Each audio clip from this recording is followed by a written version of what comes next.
El aire en el Tribunal Supremo olía a pergamino viejo, pero aquel martes olía a traición cuando 3 figuras entraron a arrestarme por cargos que no existían.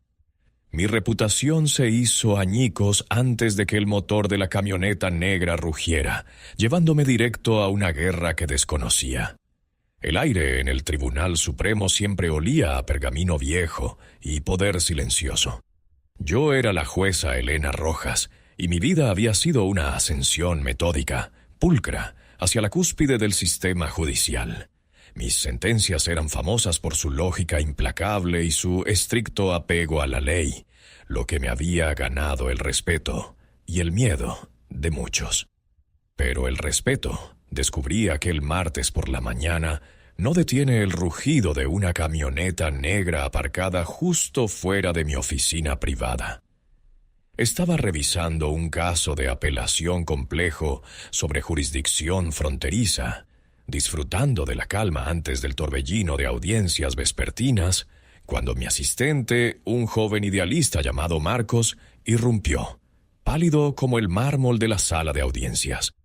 Jueza Rojas, lo siento muchísimo, pero hay personas aquí. Dicen ser del Servicio de Inmigración y Control de Aduanas. Su voz temblaba. Mi primer impulso fue la irritación. ¿Quién se atrevía a interrumpir mi trabajo con asuntos administrativos? Puse mi pluma Montblanc sobre el expediente, sintiendo el frío del marfil bajo mis dedos.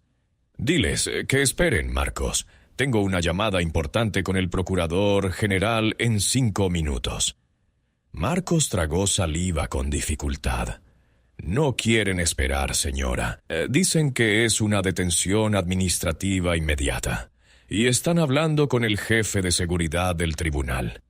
Algo en la urgencia de su voz me hizo levantarme. Siempre fui dueña de mis emociones, pero un escalofrío helado me recorrió la espalda. El hice aquí, en el corazón del Poder Judicial Federal, a por mí. Era absurdo. Yo era ciudadana nacida aquí con una carrera intachable. ¿Acaso habían cometido un error monumental? Abrí la puerta de mi oficina y salí al pasillo alfombrado. Había 3 figuras imponentes frente a la oficina de Marcos. 2 hombres altos y corpulentos, vestidos con uniformes oscuros, y entre ellos una mujer con un traje gris de corte militar que irradiaba una autoridad fría y calculadora. Llevaba una placa reluciente en el pecho. «Jueza Elena Rojas», dijo la mujer, sin preámbulos ni cortesías, su acento tejano marcado. «Soy la agente especial director Vera Hayes. Tenemos una orden de arresto federal expedida por el Departamento de Justicia». Mi mente procesó la información con la velocidad de un rayo. ¿Orden de arresto? ¿Por qué? Yo no tenía asuntos pendientes, ni deudas, ni enemigos conocidos que pudieran montar una farsa tan elaborada. «Agente Hayes», respondí manteniendo mi voz firme y resonante, la voz que había silenciado salas enteras. «Exijo ver esa orden.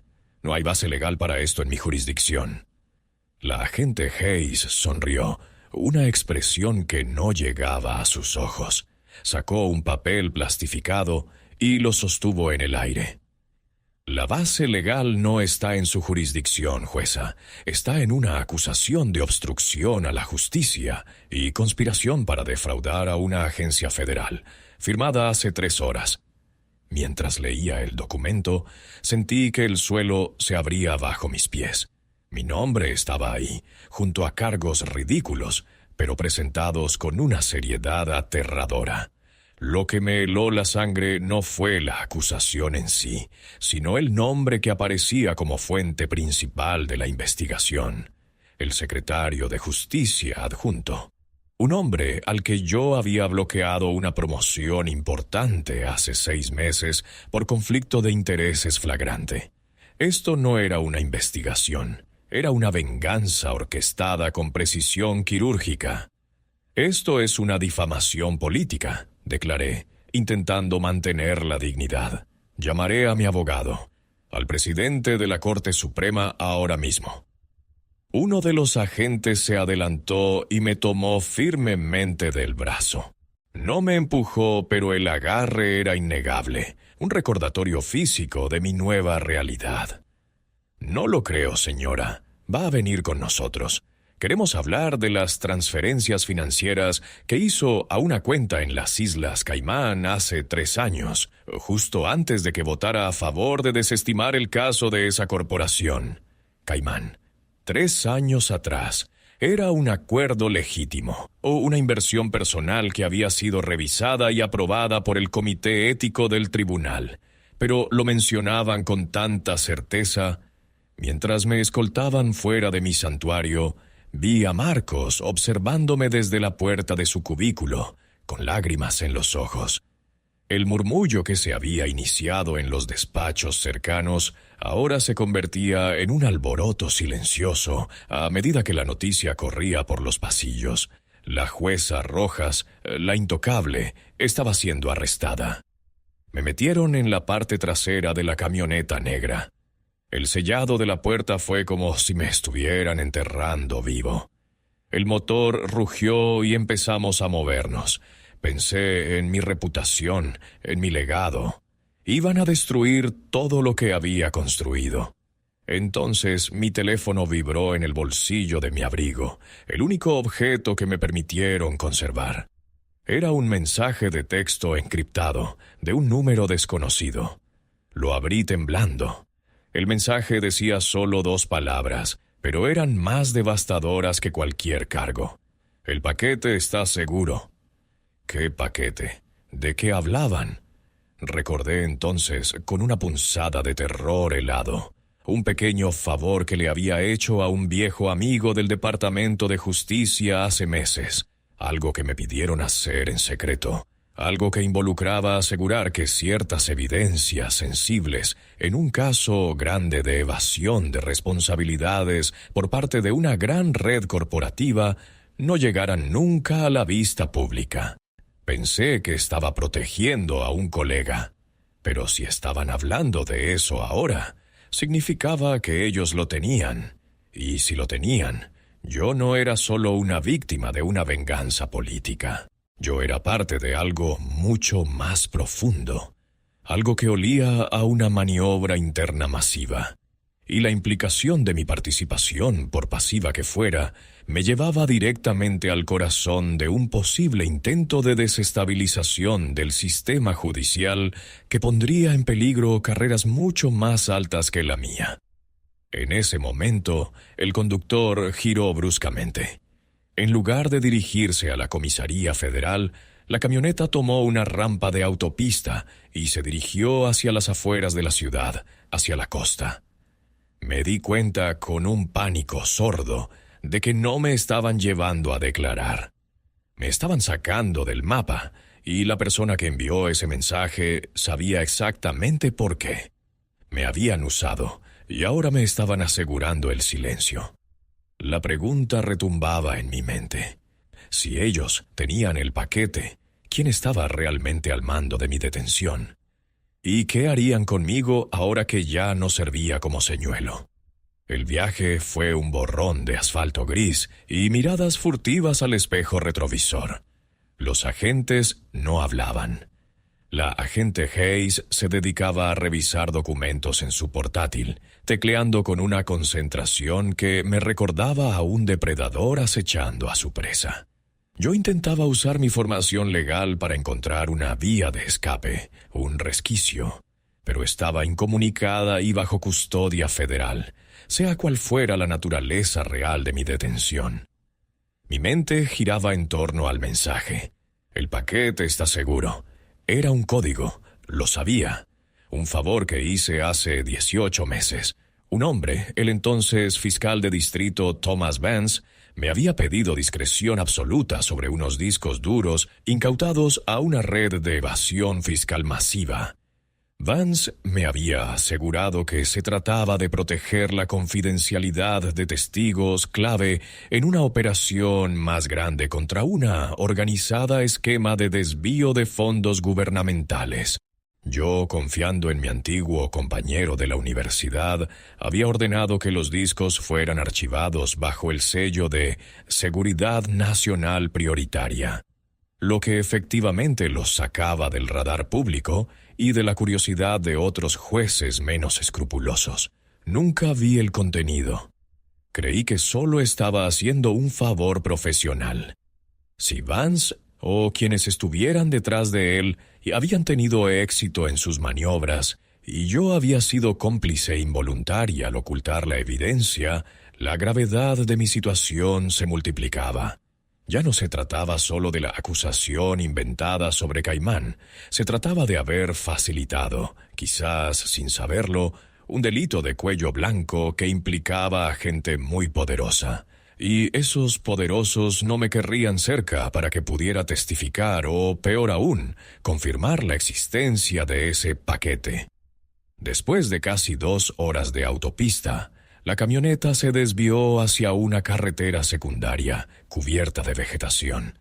El entorno se volvió rural, solitario. Finalmente nos detuvimos ante una propiedad discreta. Una especie de complejo de almacenamiento o quizás un centro de operaciones privado, sin ninguna placa identificativa. Solo un muro alto de hormigón y una única garita de seguridad. Cuando salimos del vehículo, el aire era pesado y salobre, lo que sugería que estábamos cerca del océano. Los agentes me condujeron a través de un portón que se cerró con un sonido metálico y final. Me llevaron a una sala pequeña, austera, iluminada por una luz fluorescente que zumbaba. No era una celda de prisión, sino más bien una oficina de interrogatorios de alta seguridad.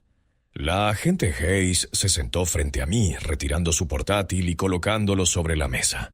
Esta vez su expresión era más seria, menos triunfalista. Jueza Rojas, creo que entiende que su cooperación es necesaria. Queremos saber quién más sabía del protocolo Vance. No sé de qué me habla. Mentí con una calma que apenas sentía. Solo sé que estoy siendo detenida bajo falsos pretextos por Vance, quien busca vengarse. Hayes se inclinó hacia adelante. Vance está detenido. Su suerte ya está sellada. Él no ordenó esto, jueza. Él solo fue la primera ficha en caer. Usted, sin embargo, es valiosa. Su conocimiento de los entresijos de este tribunal es invaluable para nuestra operación. ¿Operación? ¿Están haciendo una purga? ¿Creen que pueden simplemente desmantelar la estructura de justicia federal por un acuerdo de hace 2 años? No es un acuerdo, jueza. Es una red que se extiende hasta el Capitolio y que toca intereses sensibles en el sector privado. El contenido de esos discos duros prueba que varios senadores influyentes estaban recibiendo pagos masivos para proteger a las cabezas de una organizada esquema que desviaba fondos destinados a infraestructura y seguridad nacional. Lo que usted clasificó como seguridad nacional prioritaria era, en realidad, la prueba de un fraude masivo que habría paralizado al país si se hacía público en el momento equivocado. Mi garganta se secó. No era solo evasión fiscal, era un ataque a la infraestructura del país. Yo no sabía nada de senadores, susurré. Solo firmé el papeleo que me dio Vance. Hayes suspiró frustrada. Lo sé, jueza, pero su firma es el eslabón débil. Si usted coopera, puede ser testigo protegido. Si no, se le acusará de complicidad en el intento de socavar la seguridad nacional, lo que, con su historial, resultará en un enorme esroc. Justo cuando estaba a punto de colapsar bajo el peso de la revelación, la puerta de la sala se abrió de nuevo. No era un guardia. Era un hombre vestido de civil, elegantemente, con un rostro que reconocí inmediatamente de las noticias. El actual secretario de Justicia. El hombre que me había bloqueado la promoción. Estaba aquí, en un centro secreto, escoltado por agentes de ICE que supuestamente trabajaban para el Departamento de Justicia. Me miró con una frialdad que cortaba el alma. «Jueza Rojas», dijo con una voz suave, casi paternal. ¡Qué decepción! Creí que eras más lista. Mi investigación sobre Vance nunca fue sobre fraude fiscal. Era sobre la filtración de información, y usted, al proteger esa información, se convirtió en una amenaza. Me levanté de golpe, la adrenalina borrando mi miedo. ¿Usted orquestó esto? ¿La acusación falsa? ¿El arresto? Él sonrió, un gesto pequeño y cruel. Digamos que ajusté las piezas. Vance tenía miedo de que esa información saliera a la luz, y yo no podía permitir que usted se convirtiera en un héroe al descubrir el complot real. Hizo un gesto hacia Hayes. Agente, dele una vista previa de lo que significa ser un obstáculo para mí. Quiero que vea cómo se borra una carrera. Hayes asintió. Abrió una caja sellada que traía consigo y sacó una sola foto. Era una imagen borrosa, nocturna, de mi esposo, el doctor Alistair Davis, saliendo de un edificio en el centro de la ciudad la semana pasada. Un edificio que yo no reconocía. Su esposo, jueza, tiene un problema de adicción al juego, ¿verdad?, preguntó Hayes con una voz suave y venenosa. Estaba muy endeudado con la gente equivocada, gente que trabaja para mí. Le dimos la opción: asegurarse de que usted votara a favor de cierto fallo en la corte, o le haríamos una visita a su familia. El aire abandonó mis pulmones. Mi vida perfecta, mi carrera, todo había sido una fachada para forzar mi mano. El secretario de Justicia no estaba vengándose de mí por una promoción. Me estaba asegurando de que yo no fuera capaz de hacer lo correcto cuando se tratara de su propia red de corrupción. «¿Qué quieren de mí ahora?», logré decir, sintiendo náuseas. El secretario dio un paso adelante, y la luz de la fluorescente lo iluminó completamente. «Quiero que firme el traspaso de todos sus activos personales a una fundación benéfica que yo controlo. Y luego, jueza, vamos a tener que fingir que usted tuvo un colapso nervioso durante su detención. Una salida limpia. Usted desaparecerá, pero no antes de que sepa una cosa». Se inclinó y susurró tan bajo que solo yo podía oírlo. «El paquete no son solo documentos. Contiene la prueba de quién financió la compra de armas ilegales para desestabilizar esa región fronteriza. Y si esa información sale, varios de mis colegas caerán junto con toda su familia. Ahora, dígame, Huesa Rojas está dispuesta a sacrificar a su esposo y a sí misma para exponer una verdad que nadie creerá, o firmará y vivirá con la culpa de haber ayudado a encubrir un acto de grave acusación que podría haber sido detenido». En ese momento, un ruido metálico resonó desde el exterior del complejo. No era un coche. Parecía un helicóptero acercándose rápidamente, y los agentes en la sala reaccionaron con pánico súbito, sacando sus propias armas. El secretario de Justicia se puso rígido, mirando hacia la puerta. «¿Qué diablos es eso?», rugió Hayes, apuntando hacia la única ventana pequeña y blindada. Un grito ahogado provino de uno de los agentes de ICE. «Señora, tenemos intrusos. Están neutralizando la seguridad perimetral». El secretario de Justicia palideció, reconociendo el sonido. «No puede ser. ¿Quién sabe que estamos aquí? Mi gente estaba encargada de asegurar este sitio». Antes de que pudiera terminar la frase, la puerta de la sala de interrogatorios se abrió de golpe, no con una patada, sino con la explosión controlada de un explosivo, y una figura sombría, cubierta de equipo táctico negro, irrumpió en la habitación. No llevaba el uniforme de ninguna agencia conocida. En su mano sostenía algo que parecía ser un dispositivo de comunicación sofisticado, pero su mirada estaba fija únicamente en mí. «Huesa Rojas», resonó una voz profunda y distorsionada a través de un comunicador. «Vengo a rescatarla. Su antiguo amigo, Vance, no está tan muerto como creen, y no le gustó que usted fuera el siguiente sacrificio». El caos estalló. El hombre enmascarado, evidentemente entrenado para el combate, se movió con una velocidad irreal. El secretario de Justicia gritó una orden, pero fue inútil. El recién llegado no vino a dialogar, vino a ejecutar una extracción. La agente Hayes reaccionó primero, levantando su arma reglamentaria hacia el intruso. Pero antes de que pudiera apuntar correctamente, el hombre enmascarado lanzó algo pequeño y brillante a sus pies. No era una granada, sino un dispositivo cegador y aturdidor. La luz blanca intensa llenó la habitación, seguida de un zumbido agudo que me hizo caer de rodillas, agarrándome las sienes. Cuando mi visión comenzó a recuperarse, el secretario de Justicia estaba tambaleándose, y el agente de ICE que custodiaba la puerta yacía inconsciente.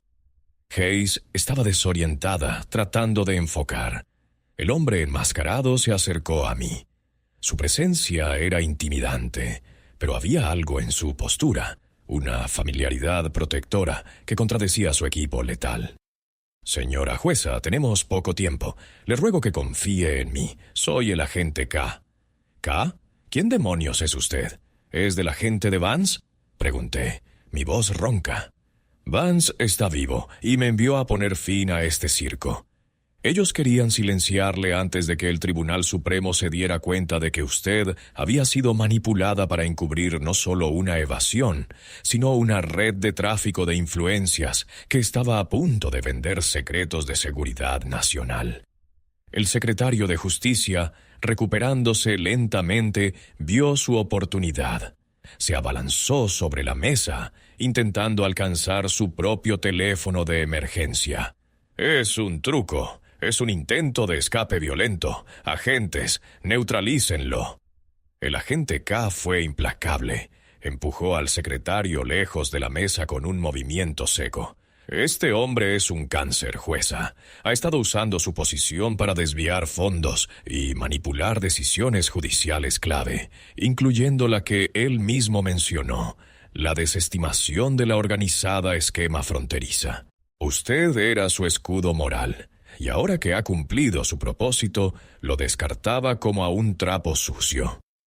Mientras K me ayudaba a ponerme de pie, noté que su traje táctico no tenía insignias, pero su dominio sobre la situación era absoluto. Estábamos saliendo de la sala de interrogatorios cuando escuchamos gritos afuera y el sonido inconfundible de disparos sofocados. «El helicóptero está aquí», dijo K, «pero están reforzando la salida». Corrimos por un pasillo idéntico al anterior, hasta que K activó un panel oculto que reveló un ascensor de servicio que no parecía haber sido usado en años. Nos metió dentro, tecleando una secuencia de códigos que hacían vibrar el metal viejo. «¿Y mi esposo? ¿Qué pasa con él?», logré preguntar, mi mente ahora centrada en la única persona inocente en esta pesadilla. Kay miró la foto de mi esposo que Hayes había dejado sobre la mesa, antes de recogerla. Su esposo está a salvo. Desde el momento en que Vance supo que su nombre estaba siendo utilizado para amenazarla, activó el protocolo de rescate para su familia. Está bajo nuestra protección, lejos de aquí, en un lugar que el secretario de Justicia jamás buscaría. El ascensor llegó a un nivel subterráneo, revelando un hangar pequeño y mal iluminado. Un helicóptero militar, camuflado bajo una lona de mantenimiento industrial, nos esperaba. A medida que nos acercábamos al helicóptero, K se detuvo y se giró hacia mí. Se quitó el casco.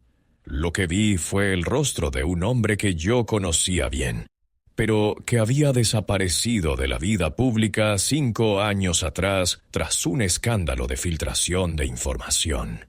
Era mi antiguo colega, el juez asociado Daniel Kovac, quien había sido marginado precisamente por intentar exponer la corrupción que ahora me había engullido. «Vance está vivo», me repitió con una intensidad grave, y me dio esto.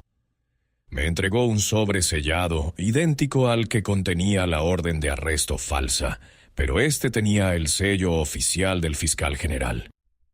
Contiene todo: las transferencias reales, La conexión del secretario de Justicia con la venta de información de defensa y la prueba de que las armas ilegales fueron compradas usando fondos desviados de la infraestructura, todo rastreado hasta la red que el secretario protegía. La detención de Vance fue una tapadera. Usted fue la carnada. K me miró a los ojos y por primera vez sentí una paz turbia. El Tribunal Supremo no puede confiar en nadie ahora, ni siquiera en su propio jefe. Pero hay un grupo de nosotros, jueza, jueces y funcionarios, que hemos estado esperando el momento para golpear desde adentro. Usted no solo sobrevivirá a esto. Usted será la llave para purgar la corrupción que amenazaba con hacer caer al país en una grave acusación de ilegalidad. Usted va a testificar, pero no como una mujer arrestada por el ICI, sino como la testigo clave protegida que expuso al verdadero enemigo. Entramos al helicóptero mientras los primeros sonidos de una persecución organizada se acercaban al hangar. K encendió los motores. Mientras despegábamos, ascendiendo hacia la luz de un amanecer prometedor, miré hacia atrás, viendo el complejo secreto desaparecer. Mi carrera en el Tribunal Supremo había terminado, sí, pero mi lucha por la justicia, despojada de política y protocolo, acababa de comenzar. La jueza Elena Rojas había muerto. La testigo clave, la mujer que lo vio todo, nacía en ese momento, lista para desmantelar la red desde el anonimato que me habían forzado a aceptar.